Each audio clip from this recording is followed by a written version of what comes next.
수상한 손님의 마지막 목적지. 예, 2008년 1월 30일 경남 양산에서 50대 택시기사 이 씨가 동료 김 씨에게 점심을 같이 먹자고 연락을 하지만 연락이 잘 안 됐습니다. 그래서 어쩔 수 없이 이 씨는 혼자 밥을 먹고 다시 손님을 찾아 나섭니다. 마침 한 은행 앞에서 손짓을 하는 손님을 발견하고 반가운 마음에 태우러 갑니다. 그런데 이 손님이 뭔가 좀 이상합니다.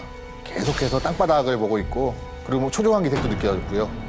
무엇보다 가장 중요한 건 택시를 탄 지 30분이 지났는데도 정확한 목적지를 말하지 않는 겁니다. 그러다가 결국 마지막으로 밝힌 목적지는 처음에 탔던 은행에서 불과 5km 정도밖에 안 떨어진 인근의 한 야산이었습니다.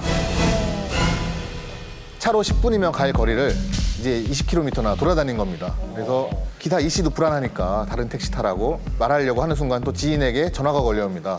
그 전화 받고 나서 이제 그 손님 내려주려고 야산에 있던 한 농장 앞에 차를 세웁니다.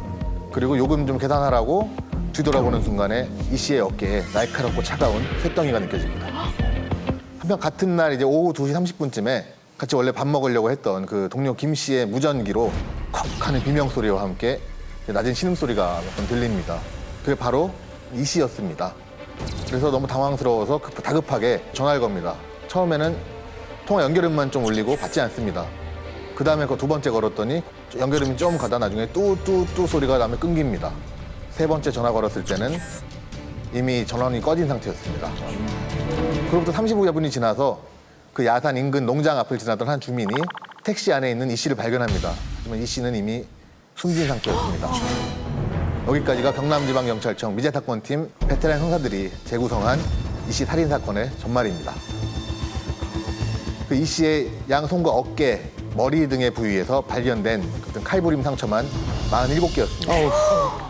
부검 결과 이 씨의 사인은 목 부위와 어떤 그 기도에 일어난 자상, 그에 따른 출혈 쇼크사였습니다. 근데 경찰은 초기 수사에 굉장히 난항을 겪습니다. 왜냐하면은 사람들이 그렇게 많이 다니지 않는 야산이었고 그래서 목격자, 주민들의 어떤 증언을 확보하기가 쉽지 않았습니다. 그런데 이때 마치 결정적인 증거가 하나 잡힙니다.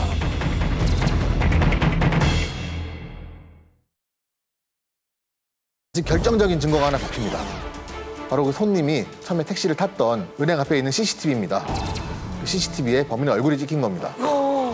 택시에 운행 기록 장치가 있는데 거기 보면은 그 손님 태운 이후에 40여 분간 쉬지 않고 운행을 한 흔적이 나옵니다. 이 말은 중간에 탄 손님도 없다는 얘기입니다. 그런데 여기서 문제가 하나 있었습니다. CCTV 화질이 영 엉망이었던 겁니다.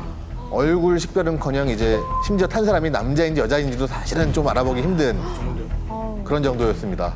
단지 이제 CCTV를 통해서 알 수 있었던 거 하나는 좀 왼쪽 다리가 불편한 그 장애를 가진 분이거나 최근에 부상을 당한 사람일 것이다 이런 견해를 내놨습니다. 그래서 경찰은 경남 양산 일대에서 어떤 그 다리 치료를 받거나 그 어떤 장애를 지닌 그 전과 가진 분들을 대상으로 수사를 벌였지만은 결국은 좀 뚜렷한 단서를 찾을 수가 없었고 이 사건은 미제 사건이 됐습니다. 하지만 사건이 발생한 지 8년이 지난 현재 원점에서 재수사하기 시작했습니다. 그렇다면 그 범인이 택시 기사를 노린 거는 금품이 목적이었던 건가요?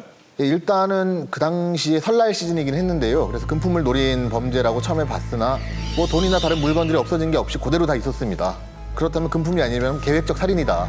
그렇게 볼 때도 근데 주변에 딱히 원한을 가질 만한 사람이 없었고요. 그래서 마지막으로는 좀 우발적으로 정신 이상자의 범행이다. 이렇게 좀 어떤 금품 살인 또는 계획적 범죄, 우발적 범죄 다양한 가능성을 열어놓고 하다 보니까 수사가 초기에 난관에 봉착했던 겁니다. DNA 같은 게 나오면은 뭐 중요한 단서가 될 수 있잖아요. 그런 건 없었나요? 예, 일단 택시기사 강도 살인 사건 같은 경우가 DNA 검출이 쉽지 않습니다. 왜냐하면 택시라는 데가 이제 오만 사람 다 타는 데라서 정말 너무 많은 사람들이 DNA가 다 검출이 되기도 하고요. 또 밀폐된 공간에 있다 보니까 흔적을 지우기가 굉장히 쉽습니다. 좀 경험 많은 형사들도 많이 어려워하는 사건 중에 하나가 택시 사건입니다. 그래도 뭐 너무 어렵다 할지라도 일단 그 안에 있는 것들은 다 탐문이나 좀 알아볼 수 있는데 아예 DNA가 일절 안 나왔나요? 여기서 DNA는 안 나왔고요.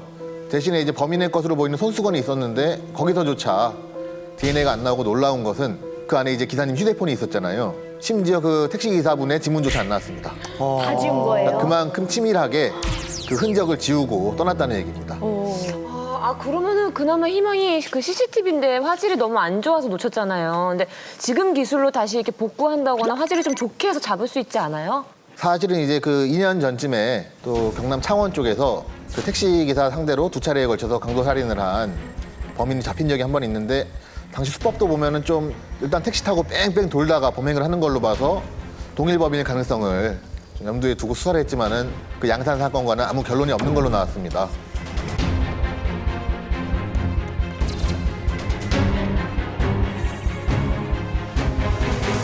지금 경찰에서는 일단은 다리를 절고 이런 그 특이점을 지닌 그 용의자들 중에서 소재 파악이 안 됐던 사람들 위주로 이렇게 다시 지금 재수사에 들어가서 이번에는 꼭 잡겠다는 의지입니다.